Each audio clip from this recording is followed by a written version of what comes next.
Spoštovane gledalke, spoštovani gledalci televizije AS, ki nas spremljate prek malih ekranov in pa prek drugih medijev, spleta in Facebooka. Pozdravljeni v naši predvolilni oddaji, ki jo pripravljamo za vas ob tokratnih lokalnih volitvah. V teh oddajah gostimo različne kandidate in kandidatke, ki kandidirajo za župane v Pomurju iz teh naših pomurskih občin. No, tokrat se pa nam je v studiu pridružil kandidat za župana občine Gornja Radgona, gospod Dušan Zagorc. Lepo pozdravljen v našem studiu. Lep pozdrav, spoštovane gledalke in gledalci, lep pozdrav tudi vam. Gospod Zagorc, dolgoletni ravnatelj osnovne šole Gornja Radgona. Šli ste nedolgo nazaj v penzijo. Zakaj ste se odločili, da se aktivirate in greste v politiko in kandidirate za župana občine Gornja Radgona? Ja, najprej je ta zadeva, da po 27 letih ravnateljevanja, trdega dela, poverjanja, uspešnega dela, sem šel potem v penzijo po 13 mesecih. Na sam občinski praznik pa je nekako sklela želja, da rabim še ponovno kakšen adrenalin, da je mogoče delati v občini Gornja Radgona bolje. In jaz mislim, da sem se prav odločil prav 1. oktobra, kajti 1. oktober je povezan tudi z mojimi mejniki v šolstvu in odločitev je bila jasna. Kandidirati za župana, narediti tisto, kar ni bilo postorjeno in narediti tudi kakšne velike projekte, realizirati predvsem tiste male potrebe, ki najbolj žulijo občanke in občane občine Gornja Radgona. Torej, vsak kandidat, ki se poda v to tekmo za župana, pa seveda mora imeti dober program, ki ga bodo vaši občani in občanke tudi sprejeli. Kakšen je vaš volilni program? Naš volilni program ni nastal na enem zelniku, torej mojem, ampak je seveda plod vseh dosedanjih izkušenj.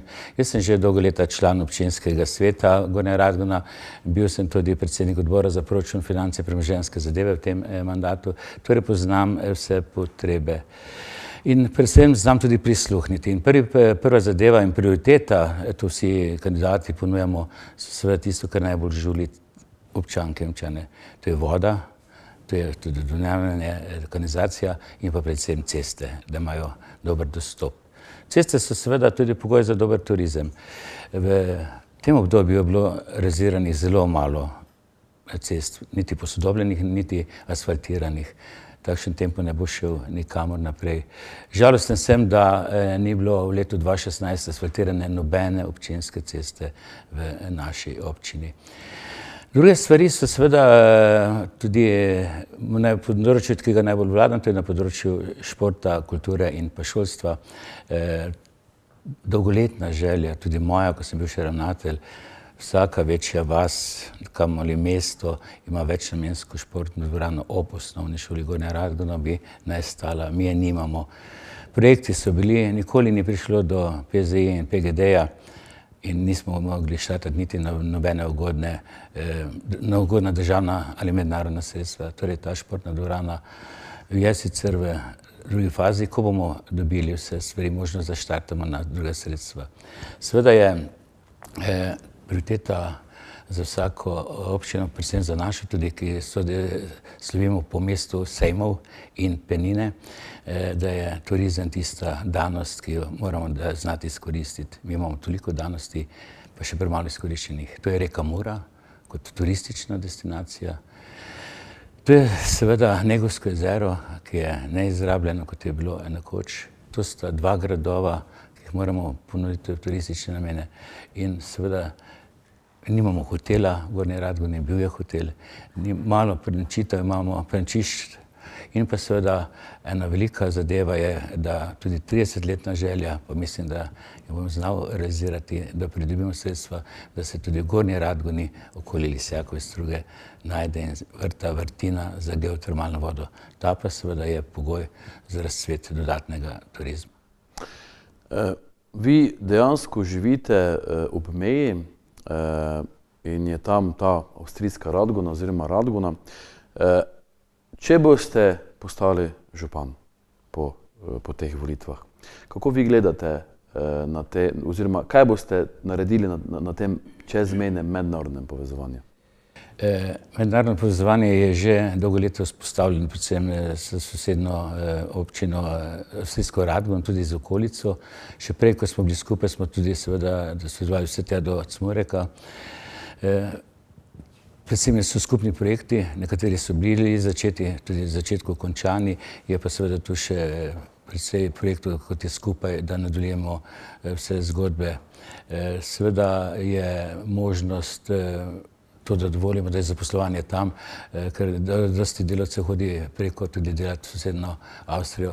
Torej, mednarodno povezovanje, torej medsosedski odnosi je absolutno dobro in pa moramo tudi izrabiti sredstva, ki so nam dana, ponujena, pa jih ne izrabimo, ker smo obmejna občina. To pa nismo znali do sedaj izrabiti.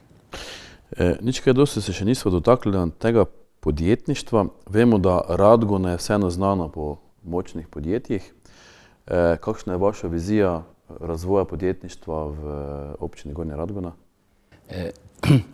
Podjetništvo se je razvijalo že v prejšnji Jugoslaviji, predvsem pa v Sloveniji so se začeli razvijati tudi mala podjetja, pa tudi malo večje podjetja, ki so nastala na pogorišču močnih zadev, kot je bila Avto Radgona, Ilrad, Mura. Sam osebno smo že v prejšnjem tisočletju skupaj s Sanom na osnovni šoli imeli podjetniške krožke. Takrat je bila odločitev zelo smela in danes vidimo, da je to zelo dobro, da smo že od mladinov pri 14-15 letih navajali na podjetništvo. To je bilo včasih, ni bilo najbolj smiselno za nekatere, ampak meni je bilo vedno dano, da želim, da se čim prej izobrazijo, da znajo pridobivati sredstva, da znajo ustanavljati podjetja in da se podjetno obnašajo pri vsakem delu. Torej za razvoj ali pa pridobitev dodatnih vlagateljev pa je nujno potrebno, da se dokonča industrijska cona v Meleh in pa še mogoče, da je skupna industrijska cona za vse 4 občine upravne enote Gornja Radgona ob bliže avtocesti, kajti avtocesta nas je obšla, mi smo malo odrezani in želim, da pridobimo čim več vlagateljev v naše kraje. Prej ste omenili mlade. Vemo, da problem mladih v naši pomurski regiji je, da odhajajo. Se pravi, odhajajo za trebuhom, za kruhom. Kaj ponujate tej mladi generaciji, da bi ostala v teh naših krajih? Gornja Radgona pa naša okolica, cela občina, seveda je obmejno mesto, pa daleč od Maribora, daleč od Ljubljane. Jaz sem vedno stremel, da čim več izobražene kadra dobimo, kar je dobro. Ampak izobražen kader, tudi doktorji znanosti, redki se vračajo, ker ni mest za te profile. Ostali mladi, ki se zaposlujejo danes, ko končajo srednjo šolo, precej študirajo dalje, želim, da se vračajo, ampak da ponuditi jim je treba ustrezna mesta. In pristal sem tega, da se domači kadri zaposlujejo, želim, da najdejo zaposlitev, da ne bi tudi begali v sosednjo Avstrijo, ker tam je zdaj trenutno zlata jama.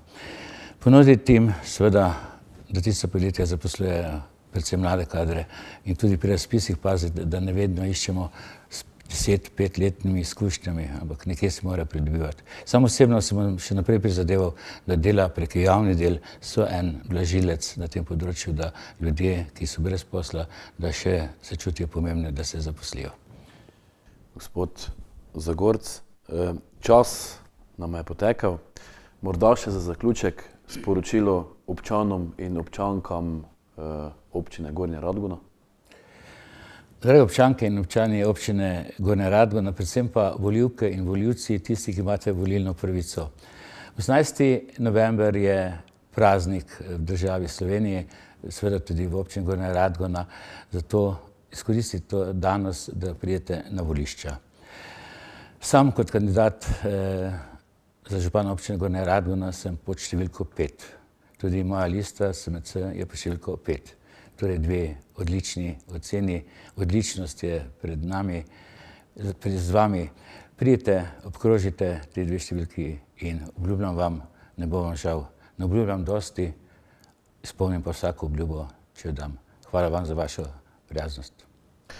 Gospod Zagorc, hvala lepa za obisk našega studia. Hvala vam in hvala za povabilo. To je bil gospod Dušan Zagorc, kandidat za župana občine Gornja Radgona.